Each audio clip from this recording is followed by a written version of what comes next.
Hello everyone and welcome back to a new video. In this video, I'm going to show you guys how you can remove add to cart button. So if you guys want to learn how to do it, just follow the steps that I'm going to show you. As you can see guys, I am right now on my Shopify dashboard and this is how the homepage looks like.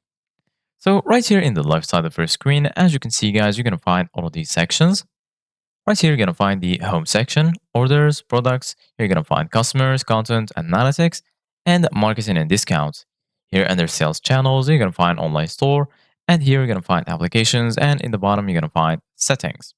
So basically, guys, right now, what you need to do, guys, is go to online store, give it a click. And then here under it, you're going to find themes, blog posts, pages, navigations, and preferences. Go ahead and click on themes. And then once you do that, you're going to be here in this page. So once here, as you can see, guys, you're going to find your current theme. And then here in the right, as you can see, guys, you're going to find the option to customize your theme. And right next to it, you're going to find these three dots. Give it a click. And then here, as you can see, guys, you're going to find the option to preview the theme, rename it, duplicate it, download the theme file, edit code, and edit default theme content. Right now, go ahead and click on edit code. And then once you do that, right here, as you can see guys in the left, you're going to find all of these sections. Go ahead and click on section.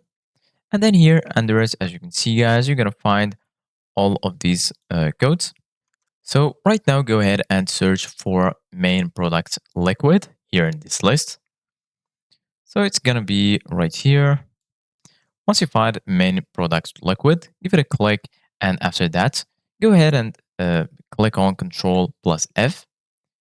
And then you're going to find the search bar, give it a click, and then search for cart like this. And then go ahead and click on next. Then you're going to find all of the results for your search. Right now, go ahead and scroll down until you find button. So once you find the button code, go ahead and select it and then just remove it. Remove the whole code like this. And then you're good to go. Don't forget to save your changes and then you're good to go. Thank you guys for watching. See you guys in the next video.